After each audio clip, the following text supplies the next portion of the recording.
Bingo. Hi, welcome to If I Did It, a show where we analyze and solve pure kerfuffles from MMA world and beyond. Joining me as always is Eugene Lucas S. got Robinson. stuck.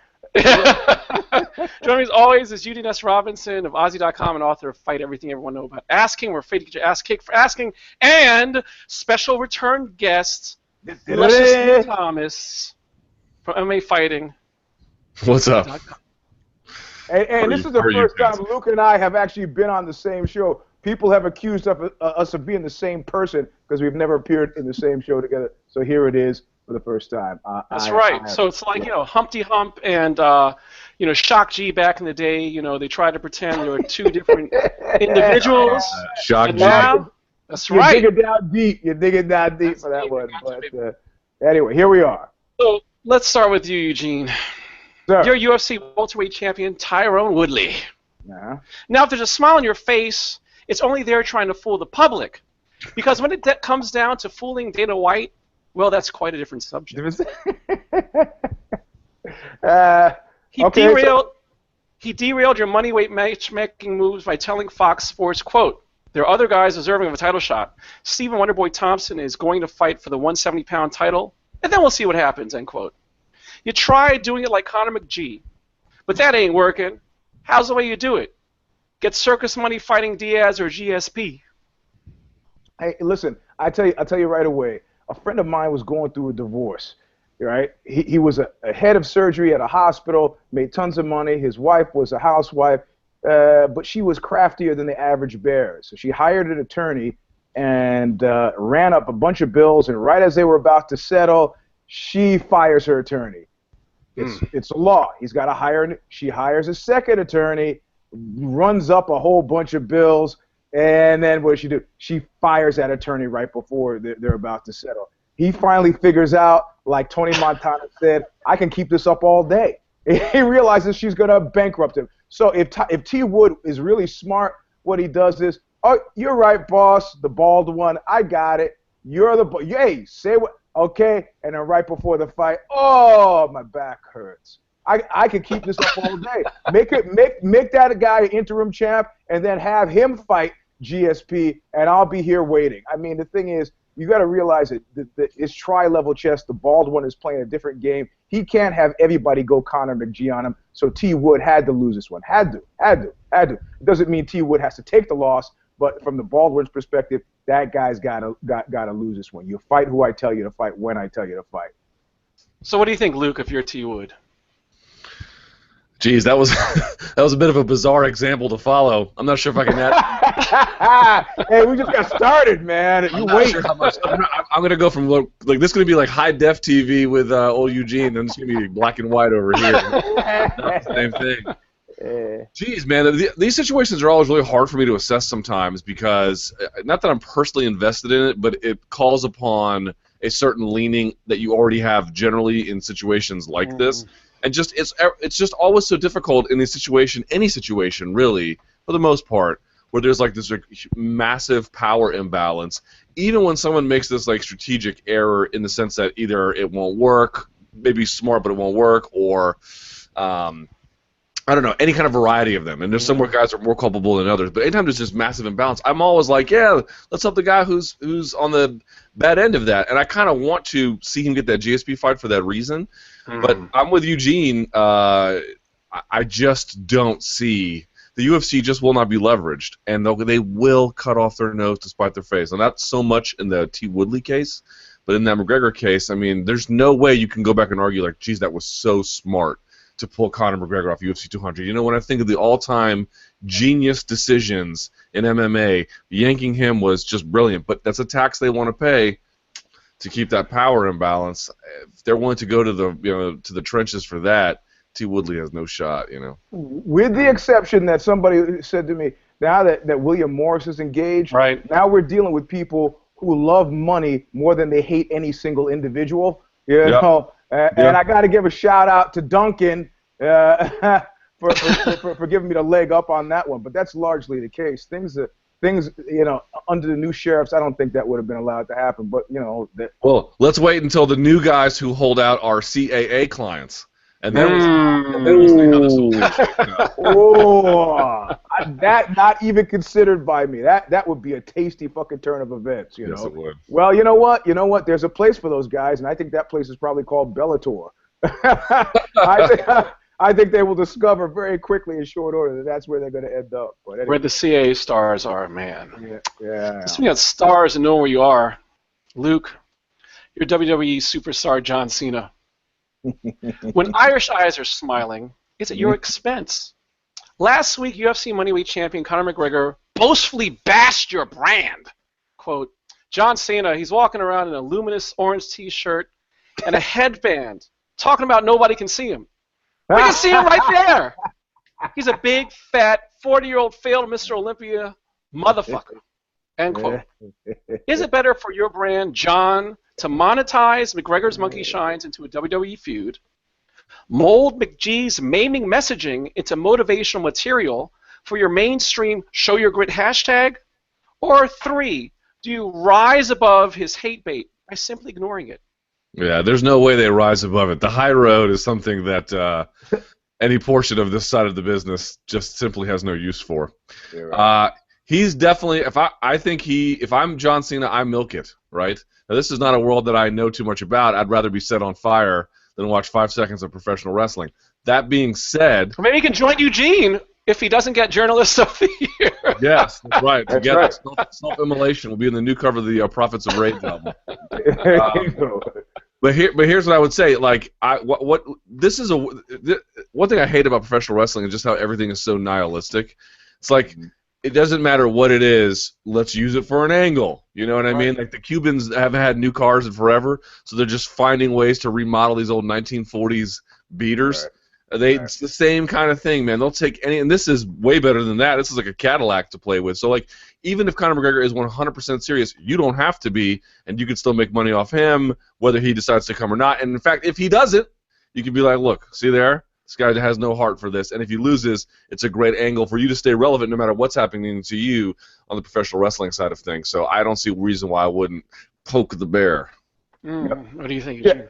Well, it doesn't take more than a cursory glance at things to figure out there's probably a reason why John Cena is where he is and why I am where I am. But I'm gonna go for option 4 on that list that you didn't add, and it's something that affords and fits with my mind frame and my mindset. I go to a UFC, I get a nice seat because I know I'm John Cena. I can get a nice seat at the UFC. I'm not Eugene Robinson, who has to sit up in the nosebleeds. But, I get a nice seat, and when Conor McGregor walks by, I slap the fuck out of him, and then let the chips fall where they may. I get a big, nice check from Vince McMahon. All the fake pro wrestling guys think I'm a king of the day. People jump in between us for a second. What's McGregor going to do? What's he going to do? He's going to come fight. I mean, the thing is, what you want to do is deny him an exit route from McGregor Diaz 2, which is what he's desperately hunting for. I mean, if you don't think that was about, help, if you don't think that that's what that was about, you're sorely mistaken. Guy is he's trying to think 3 or 4 moves ahead, and the ahead that he's trying to think of is what happens when he's sleeping in that fucking cage on Saturday. I need a secondary act, and threatening the bald one with, I'm taking my ball and going home. I'm going to go play WWE for a bit. That's a pretty sort of compelling argument that could be made, what's funny is I like how you combine the John Stossel, 2020 piece, right? Like when Vince McMahon allegedly told Dr. D. David Schultz, rough him up. And John Stossel, 90% hearing in one ear, and So you're combining that with the Undertaker Brock Lesnar thing years ago, remember, of hijacking and trying to make something. But my question for both of you, though, is, so you think that it's worthwhile in the wake of John Cena's attempts, and relatively successful attempts, to be a mainstream figure, right, doing the Amy Schumer movie and the Tina Fey movie, hosting the ESPYs, that the WWE branding of him trumps those kinds of projects, and also like the show that he has now, he's Mr. Motivation. It's his Fox show You think that he should just stick with he needs to protect that WWE brand? But fuck that. Look, Congo learned best that the successful time in the ring burnishes the brand. It's not the other way around. I mean, at what point did Honda lose Roadhouse? Now I could just be speaking out of my hat, but it seemed like she lost Roadhouse after she lost the fight, right? I could be wrong. So it's all marketing. People, he could be doing the Rock thing and being this kind of, gentle, fuzzy thing, but I don't think that's happening. It's not. I mean, slapping Conor McGregor, he's just done what 90% of the people out there want to do. And do you agree, Luke? The fact that you're asking me to like comment about like John Cena's. I mean, certainly I saw the movie. Really, you saw it. Decent movie, but by the way, decent movie, little bit overrated. Good, but anyway. John Cena was smart, but to your point, like he has that Fox show where he has all these ex-military people doing just these fucking challenges or whatever. But you're asking me to comment about like his like how does this mesh? Does it not mesh? Does it work with? Does it not work with who he is in the WWE ring? I could not possibly know less. I don't know who on earth he is, but I will say this: a buddy of mine is a pro wrestling heel, head, whatever they want to call them. And he was telling me, like, in real life, John Cena has publicly said he doesn't like MMA. It's not for him. Not in any kind of way that between rational adults you would ever get upset about. But if you wanted to be irrational about it, and there's money in irrationality, this is something that wouldn't even be a pivot from his real life. You could just follow it. Let's put it out there. I love it. So well, put it out there. Yeah. Okay. No, go ahead. Go, Eugene. Come on. No, I remember it was when I interviewed. I forgot. I said it, then I forgot. I was gonna say. Now I remembered again when I interviewed Jim Lampley for the for the fight book, and he just said, "I'm sorry, man. I just MMA. You know what MMA is like for me?" He goes, "It's like watching people talk fake Chinese." I was like, "Man, that was apt and that hurt." Fake talk Chinese. Fake talk, like when you were 9 years old and if you first became aware of other languages and you heard people speaking Chinese and you go, "Ma, look, I can speak Chinese." Ching chong, chalawa, and you go like, he goes, that's what looking at MMA is like for him. I was like, Jesus Christ. No, that's because he's looking at chess and he thinks it's Scrabble. That's the problem. Right. That's yeah. I'm interviewing the guy trying to be nice. I didn't say anything. Here's what these boxing guys do every time, and it's just like my favorite act. Like they'll say things like, if you watch any kind of fight where there's a guy who used to be a Thai boxer, and I'm speaking like of the Thai nationals, not some guy from Holland or something, and they go and try boxing, and they'll be moderately successful for the most part. Lampley always has a smart comment about how it's they come from a sport that's less technical, they just don't have it in them, which of course that is really not true. And then they'll extrapolate. They'll say things like, Holly beat Ronda because it's that boxing. That's really what it's about. Then Holly gets audited by Shevchenko, and they don't have a word to say. The truth of the matter is, when they're talking about boxing, of course, they're looking at someone fumbling in the dark relative to Andre Ward or something like that. But they just have this like compartmentalized vision of things where they ignore the stuff they can't even begin to comprehend. Do you think it's a legitimate failure to comprehend, or is it protecting the business that they're invested in? Yeah, I mean, they go hand in glove, don't they? Yeah, they do. Yeah, no, that's true. But still, you do have some situations, and we'll see with our Chicho moment, in which sometimes someone goes a little far afield and it totally costs them. So speaking about going far afield, hey, man, last time I saw Lampley, he was crying on TV anyway. So I'm a kid of the '60s. I'm completely down with men crying. But I want to hear that your mother died after I see you crying. If your mother didn't die after I see you crying, I'm losing interest really fast, So, Eugene, are you going to get a ticket and smack Lampley in the face? Hey, the book's written already. I don't have to be nice to him anymore. Hit him with the book, but you could get more sales if you just uppercut. You give him that old bus driver uppercut. Hey, you wouldn't be you wouldn't be the first to think of that. When that book came out, I was thinking, I gotta put some kind of PR stunt. What am I gonna do? So you gotta be like, what's the Better Call Saul? Saul Goodman, where he stages the. I don't want to give spoilers, but Yeah, right. I was thinking more Shannon Briggs. Let's go, champ. Let's go, champ. It's like fuck Eugene. Yep. So Eugene, you're Donald Trump. Hey. The New York Times published an article last Sunday linking your campaign manager to handwritten ledgers listing $12.7 million in, quote, undisclosed cash payments, end quote, while consulting pro-Russian Ukrainian leaders as, quote, part of an illegal off-the-book system whose recipients also included election officials, end quote. He's denied the claims, but that hasn't stopped Hillary Clinton's campaign from linking it to your pro-Putin positions. What PR moves, if any, do you take in wake of this controversy? You asking me? You asking Luke first? I'm asking you first. All right. So you're big into parachuting, or maybe we call it base jumping, right? Now you're base jumping. You got a lot of things to think about, you know. In that 13.1 seconds you have moving at the rate of gravity toward the Earth. You know, I got to get the chute open. I'm looking at my altimeter. Oh, look, my shoe is untied. My shoe is untied. I got to deal with this shoe thing before I get to the parachute thing, because God forbid I should hit the ground with shoes untied. If you get what I'm going with this, this is a campaign in free fall. You know, the guy's mentioned 22 times in his fucking report. Yeah, you know, it hasn't mattered. Anything he does hasn't mattered. What people are doing right now, standing back and letting that campaign tie its shoe. Yeah, you know. Mm-hmm. So is he gonna? Oh, is he? Well, you know, he's constitutionally incapable of correcting this guy's behavior. He's not going to do that. You know, and the only thing that's going to stop that part of the news cycle is the next kerfuffle. I mean, we could have done 3 weeks straight on Trump alone. You know, now they got Manafort in the picture. Are you fucking kidding me? These guys are gonna. Their 13.1 seconds are going to expire. They're hitting the ground, and the shoes will still be untied. What do you think, Luke? I'm going to give you a metaphor that at the outset, this is not a long preamble, but I warn you, it is certainly not the most sophisticated analogy, but it just so turns out that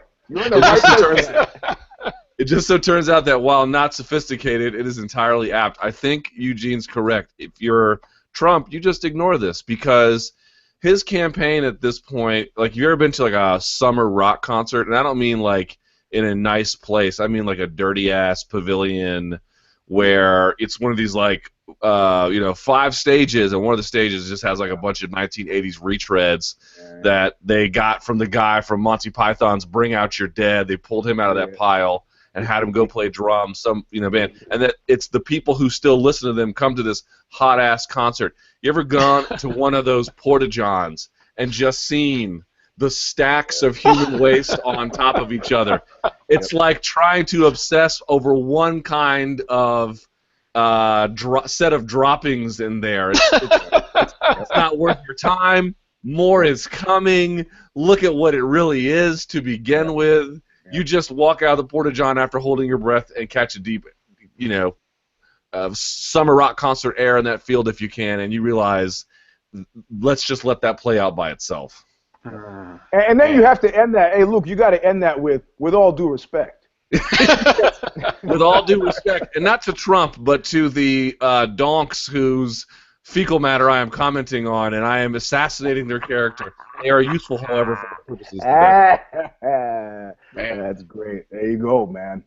No Trump love here. And the reason I have to say honestly, I can still stay fairly agnostic on this, because what's offending my sensibilities more is the complete unwillingness to deal with the parachute. You know, I mean, if you remember a few weeks ago, right, when de Blasio and Hillary Clinton got up there on stage and were like making a joke about color people time right after the Black Lives Matter. I mean, it was like, what? How could you possibly think dealing with that shit when you got 13.1 seconds before you hit the ground made any sense at all? I mean, so on both sides, there are these unforced errors that boggle the mind, and that's what offends my sensibilities. You know, I was thinking about this the other day. It's like, I don't read any. I mean, I certainly read conservative sources, right? Mm-hmm. Let's pick one. Wall Street Journal, National Review, establishment stuff, but right-leaning, I suppose. Yeah. Yeah. I have no idea what's going on, and I don't watch cable news, so like I don't even know how to pronounce this guy's name. Is it Corey Lewandowski or Lewandowski? Right. Okay, it's like the soccer player, Lewandowski. Yep. I literally, day to day, I have no idea what Hillary's doing. Like, I don't know where she is. I don't know what she's talking about, but I can tell you everything about Donald Trump's day, and of late, it's never been good. Like, remember the whole baby thing, even if he was joking, that was here in just outside D.C. There's in Ashburn, Virginia. People were talking about here. It's just amazing that it's like this panopticon on Trump's day. You're talking about Hillary Clinton making errors. I'm not telling you otherwise. I'm not voting for her. I live in D.C. I don't have to worry about it going one way or the other. I just get to write in whoever the hell I want. I can write in myself, you know? No, you would write in my name.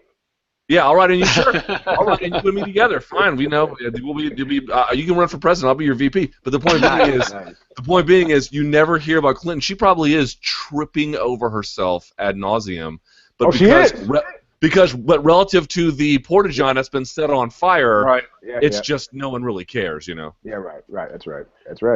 Man, well, this brings us to our teachable moment. Luke, you're Glenn Beck. Oh, God. To conservative Americans, you are someone to hear their prayers. Someone who cares. But last Saturday, you went on NPR and while stating that, quote, you don't agree with the Black Lives Matter organizers, end quote, you, quote, can relate to them and understand them on many different fronts, end quote.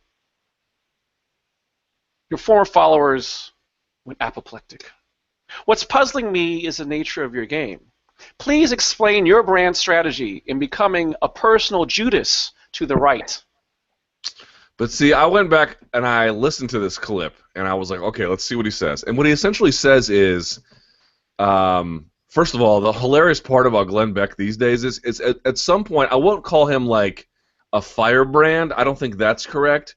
But certainly an emotional whip of the conservative movement, like crying on TV and warning about these impending dangers and doing it in these like dramatized way. If you go back and you listen to this NPR interview, he sounds like Scholastic Beck, where his views are equally stupid, but he's got patches over his elbows on his coat now, and he's like stroking his chin, you know, thinking deeply about the world in a sober and just positive way. Anyway, I don't think it matters in the end. I think the people that he's collected, they get bitter about it, but they, you know, he's the king of the alt media conservative side of things, always has been. Conservative media by itself is kind of, you know, for the most part, or at least not for the most part, in some part, alt media, right? AM radio back to the 1980s and so forth. His followers are quirky and weird just like him. I think it speaks to a lot of disaffection about how you assign certain viewpoints to certain self-categorization and identity politics. I think people will get mad about it, but he doesn't ever say, you know, the police. He never comments on the police. He merely comments on the idea of if there is unequal treatment, we should make it equal. It's a really abstract pull out. I think in the end, it's not. He didn't go, I agree with the Black Lives Matter movement. I completely agree with what they say from a policy standpoint. You know, this guy DeRay, whatever his last name is from Twitter, the head of it, he should totally be the mayor of Baltimore. It's none of that. It's more like, hey, these guys said they're being treated unequally. Maybe we should listen to them. But none of their. But he doesn't endorse a single part of any kind of their platform in any kind of way. None of it. So I don't think in the end it's going to be that big a deal. Well, the thing that I like the best about it, and what people, when the true believers finally realize that those in their midst are cynical opportunists. You know, I mean, Beck has got to live in the future. And right now, the Republican Party and the Republican Party constituencies seem to have set themselves aflame to continue with a theme that we've got going. Dude wants to have a show in December. He wants to have a show in January. You know, if you don't think he's casting about for ways to stay relevant, now you might have a guy like Rush Limbaugh who's gonna, you know, I'm gonna drive this all the way home because I can. It's my shtick. I gotta go with it. Or people who are like, I'm going to lead the charge for the revamping of the inevitable revamping of this Republican Party around wherever the cash is going to be in the future. I mean, sorry, you true believers, but these guys got to eat. You know, you say, oh, he's not motivated by these concerns. He's got $20 million in the bank. Tell you what, my drummer always says to me, it's never enough. It's never enough. So if you don't think this guy is rearranging things so that he's got a nice seat in December or January after the election, you're exactly wrong. Man. Speaking about arranging seats, Eugene, are there any members of the Lost Battalion, any Major Tom, any Dark Stars? Well, yeah, I actually, I'm going to share. I had this cat on, David Rodriguez from MMA Advocates, and he actually, because I am too lazy and out of it, he gave me two things I thought that would be useful here. He gave me a Dark Star preview, rough draft, and the Lost Battalion preview. And I'm just going to give a brief rundown. It would be like a lightning round. You can agree, disagree, make notes. Okay, Dark Star. Clay Guida, Frank Mir, Roy Nelson, Bigfoot Silva, Anthony Pettis, Diego Sanchez, Diego Brandel, Mike Pyle, John Hathaway, Gustafson, Ed Herman, Brad Pickett, Scott Jurgensen, BJ Penn. So these are guys that are surfing with the alien, like out in space. They're kind of wandering. Floating out there. They're just like, you hear their name and you go, wait, is that a guy I knew from high school or an actual fighter? They're just gone, right? And now Lost Battalion are guys who are windmilling by I'm gonna fight for the belt next. No, you're not. You're not fighting for shit. And on that list, he's got Frankie Edgar, Chris Weidman, Leo Machida, Misha Tate, Honda Housey, Luke Rockhold, Junior Dos Santos, T.J. Dillashaw, Daniel Cormier, Hector Lombard, Uriah Hall, Ricardo Lamas, and Hanan Barao up there with Cub Swanson. I'm not saying I disagree with this list. Just in this segment, I want to share that with you. I disagree with Luke Rockhold being in the Lost Battalion. I think that's exactly wrong. But this is not Honda too. Like that's like, unless it's self-imposed. Honda, when is she gonna fucking fight? What's going on? Oh, I'm saying, but it's, like I said, unless it's self-imposed. If there's a situation where she's like, I'm ready to fight, she's gonna get it. Yeah. I'm not saying she's gonna win, but she'll get. Yeah. So this he's putting together a comprehensive list that we're going to cover at some later point. But that's his preliminary take. A guy who's given a lot of deep thought to it. But in terms of new entries in this week, I mean, I already put Trump's campaign in a couple of weeks ago, so I don't think I need to take that horse and beat it. All right. Well, on that note, thanks for joining us. Follow us on Twitter. You're not going to let Luke close? What kind of host are you? How do I close? See, I'm fucking things up now. At SPN Luke Thomas, at Alexei. Please give us a thumbs up, Eugene. Thumbs up. Oh yeah, or Luke, if you want to give a guest thumbs up too. This is how we, that's how we do it. Hey, here we go. Subscribe to MMANation.com on YouTube and MMA Nation iTunes. Visit Bloody Elbow. Read Eugene at Ozzy.com. And Luke on MMA Fighting, your radio show on Fridays. It's Monday, Wednesday, Friday. Oh Lord, it's expanded since you last appeared on the show. You blowing up, bro. Why don't you have me on your show? Why? Because I don't take requests. There you go. This ain't the oldies station. You would have been better off if you hadn't asked. That's what you should have said. We'll be back next week with another installment if I did it, and we don't know what we're going to be talking about yet because of PR kerfuffles have yet to be made. There you go. All right. So hold on. I guess I stopped the show, right? I hit this button. Is that right? I think so. Press. All right. Later, you guys. All right. Thanks a lot. It's still live.